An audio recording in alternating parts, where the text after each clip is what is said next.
नमस्कार, lifestyle with सोनालीमध्ये तुमच्या सर्वांचं खूप खूप स्वागत आहे आणि तुमच्या सर्वांना दिवाळीच्या हार्दिक शुभेच्छा। तर दिवाळीचा पहिला दिवस वसुबारस त्याविषयीची माहिती आणि सविस्तर पूजाविधी आपण मागच्या व्हिडिओमध्ये पाहिलेला आहे। तर आज आहे दुसरा दिवस म्हणजे धनत्रयोदशीचा। तर आजच्या दिवशी आपण वेदांची देवता धन्वंतरीची पूजा करतो, त्यासोबतच माता लक्ष्मी, गणपती आणि कुबेर देवताचीही पूजा करतो। शेतकऱ्यांसाठी शेतातून घरात आलेलं धान्य म्हणजेच लक्ष्मी, त्यामुळे धनत्रयोदशीला शेतकरी धान्यांची पूजा करतात। तर या सर्वांची पूजाविधी आपण आज या व्हिडिओमध्ये पाहणार आहोत। त्यासाठी हा व्हिडिओ शेवटपर्यंत नक्की पहा आणि जर हा व्हिडिओ तुम्हाला आवडला तर या व्हिडिओला लाईक करा आणि ही माहिती तुमच्या मित्रपरिवारासोबत पाठवण्यासाठी या व्हिडिओला शेअर देखील करू शकता। आपल्या चॅनलवरती जर तुम्ही पहिल्यांदाच आलेले असाल तर आपल्या चॅनलला सबस्क्राईब करा। त्याच्या शेजारी जे घंटीचं आयकॉन आहे त्यावरती प्रेस करून ऑलला सिलेक्ट करा, म्हणजे मी व्हिडिओ टाकल्यानंतर त्याची नोटिफिकेशन तुम्हाला मिळेल। तर चला मग आजच्या या व्हिडिओला सुरुवात करूया। या पूजेला सुरुवात करण्यापूर्वी आपण या पूजेसाठी लागणारं साहित्य पाहून घेऊयात। या पूजेसाठी आपल्याला लागणार आहे माता लक्ष्मीचा फोटो किंवा माता लक्ष्मीची अशा पद्धतीची मूर्ती घ्यायची आहे।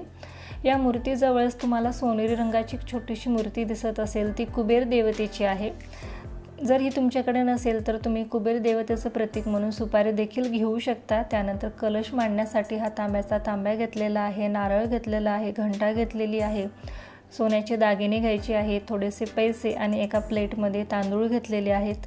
पूजेसाठी 5 फळं घेतलेली आहेत, अगरबत्ती धूपबत्ती घेतलेली आहे आणि धनत्रयोदशीच्या दिवशी यमदीपदान केले जाते, तर त्यासाठी हा यमाचा दिवा घेतलेला आहे। हे यमदीपदान कसे करावे त्यावरचा सविस्तर व्हिडिओ लवकरच आपल्या चॅनलवरती येणार आहे। पूजेचं पाणी घेतलेलं आहे आणि आजच्या दिवशी नवीन झाडू आणून त्याची देखील पूजा केली जाते, ही सुद्धा आपल्या घरातली एक लक्ष्मीच आहे। त्यानंतर नैवेद्य दाखवण्यासाठी वाटीमध्ये दूध साखर घेतलेला आहे किंवा खिरीचा देखील नैवेद्य दाखवला जातो। 5 बोळकी किंवा सुगड घेऊन त्यामध्ये धान्य भरून घ्यायचे आहेत, 5 किंवा 7 देखील घेऊ शकता।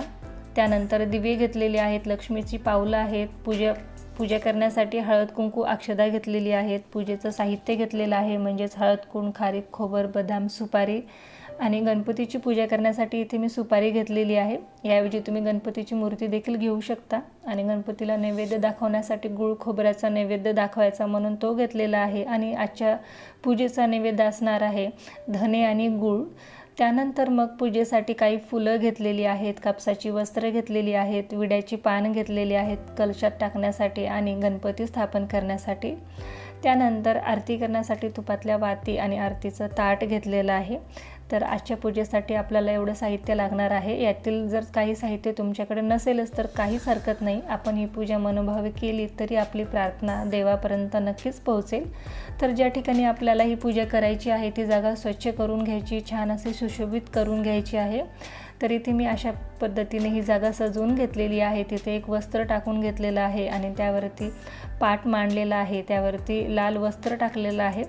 आता यावरती आपल्याला थोडेसे तांदूळ टाकून घ्यायचे आहेत आणि त्या तांदळावरती आपण माता लक्ष्मीचा फोटो घेतला असेल किंवा मूर्ती घेतली असेल तर ती ठेवायची। त्यानंतर त्याच्या शेजारी आपण कलश स्थापन करणार आहोत। कलश हे धन्वंतरी देवाचं प्रतीक असणार आहे, कारण असं म्हटलं जातं जेव्हा इंद्रदेवाने असुरासोबत मिळून समुद्र मंथन केले तेव्हा समुद्रातून देवी प्रकट झाले आणि त्यानंतर हातामध्ये अमृतकुंभ घेऊन धन्वंतरी प्रकट झाले आणि त्याच दिवशी धन्वंतरी देवाचा जन्म झालेला आहे, म्हणूनच आजच्या दिवशी धन्वंतरी जयंती देखील साजरी केली जाते। तर आता इथे आपण नेहमी जसा मंगल कलश मांडतो त्या पद्धतीनेच कलश मांडत आहोत।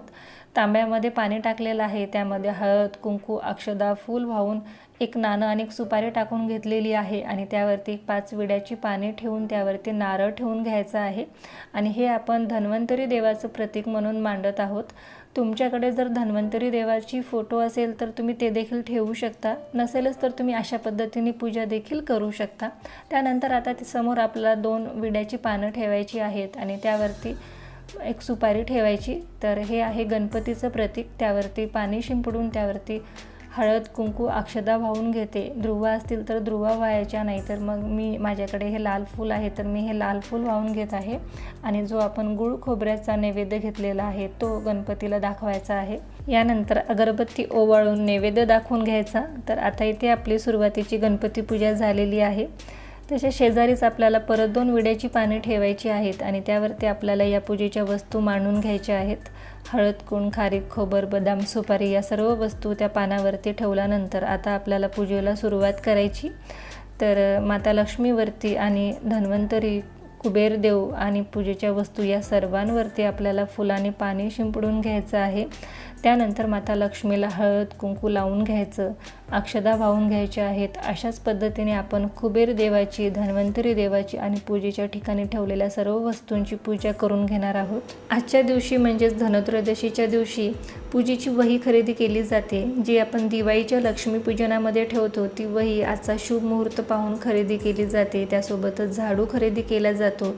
आजच्या दिवशी सोने खरेदी करणे, चांदी खरेदी करणे किंवा कुठल्याही धातूपासून बनवलेली एखादी वस्तू खरेदी करणे खूप शुभ मानलं जातं। तर ही जर खरेदी केलेली असेल तर ती देखील आपल्याला धनत्रयोदशीच्या दिवशी संध्याकाळच्या या पूजेमध्ये त्या वस्तूंचा समावेश करायचा आहे आणि त्या वस्तूची देखील पूजा करून घ्यायची आहे।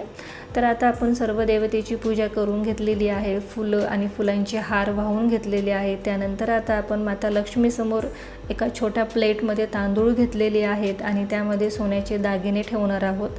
तर हे सोन्याचे दागिने स्वच्छ करून घ्यायचे आणि त्यानंतर आज आपल्याला यांची देखील पूजा करायची आहे। सोबतच थोडेसे पैसे घेतलेले आहेत, यावरती फुलाने पाणी शिंपडून त्यावरती हळद कुंकू अक्षदा वाहून फुलं वाहून घ्यायची आहेत।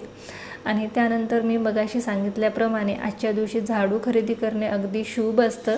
ती देखील आपली एक प्रकारची लक्ष्मीच आहे। तर आपण घरी जो झाडू वापरतो तो देखील आपण खरेदी करू शकता किंवा पूजेचा हा जो झाडू असतो असा आजकाल बाजारामध्ये सहज उपलब्ध आहे। तर असा एखादा छोटासा झाडू तुम्ही आजच्या या पूजेसाठी आणू शकता आणि त्याची देखील आपल्याला पूजा करायची आहे।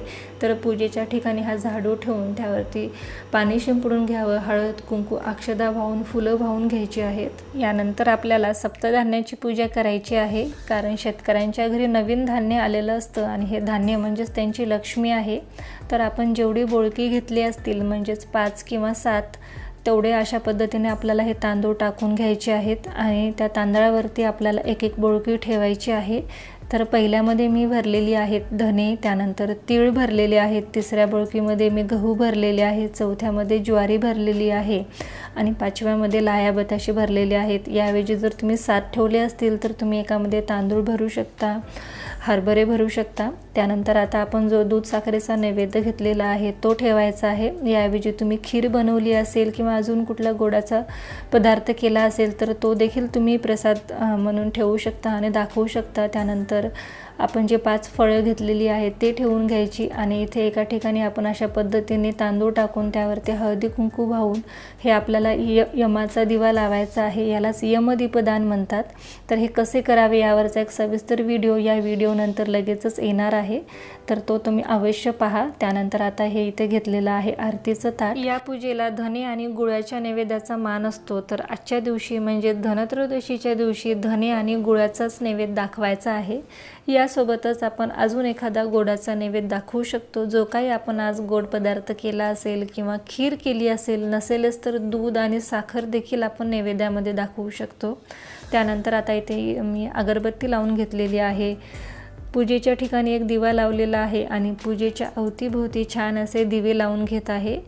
धनत्रयोदशीच्या दिवशी 13 दिवे लावावेत असे म्हणतात। तर यमदीपदानाला धरून आपल्याला एकूण 13 दिवे लावायचे आहेत। तर अशा पद्धतीने सर्व दिवे लावून झाल्यानंतर ते सर्व दिवे आपल्याला प्रज्वलित करून घ्यायचे आहेत आणि त्यानंतरच मग पूजा करायची आहे। तर हे यमदीपदान कसे करावे तर यावरचा सविस्तर व्हिडिओ या व्हिडिओनंतर लगेचच येणार आहे। तर असा दिवा घेऊन त्यामध्ये हे 4 वाती लावून घ्यायचे आहेत आणि त्यामध्ये आपण एक नाणं ठेवलेलं आहे, त्यामध्ये हळद कुंकू वाहून घेतलेले आहेत। जर तुमच्याकडे अशा पद्धतीचा दिवा नसेलच तर आपण जो आपला साधा दिवा असतो तो घेऊन त्याची जी एक वात असते ती आपल्याला दक्षिण दिशेस करून लावायची आहे। त्यानंतर आता सर्व दिवे लावून घेतल्यानंतर मी पूजा करून घेत आहे।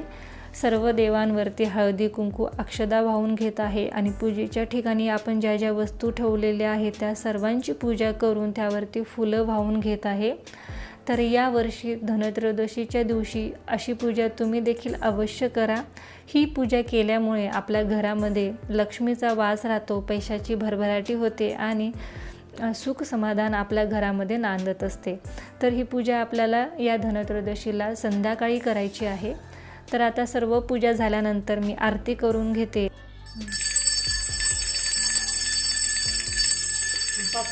आणि आरती झाल्यानंतर आपण जो नैवेद्य ठेवलेला आहे त्यावरती पाणी फिरवून हा नैवेद्य दाखवून घेते। तर अशा पद्धतीने ही पूजा करून झाल्यानंतर देवाकडे आपल्या कुटुंबासाठी प्रार्थना करायची आहे। तर कसा वाटला तुम्हाला आजचा व्हिडिओ? आवडला असेल तर व्हिडिओला लाईक करा, शेअर करा आणि तुमचे छान छान कमेंट्स करायला विसरू नका। जर तुम्ही दिवाळी पूजेचा व्हिडिओ पाहिला नसेल तर या व्हिडिओच्या अगोदरच मी तो शेअर केलेला आहे, त्याची लिंक डिस्क्रिप्शन बॉक्समध्ये दिलेली आहे, तो तुम्ही अवश्य पहा। तर भेटूयात लवकरच अजून एका अशा छानशा व्हिडिओमध्ये। धन्यवाद।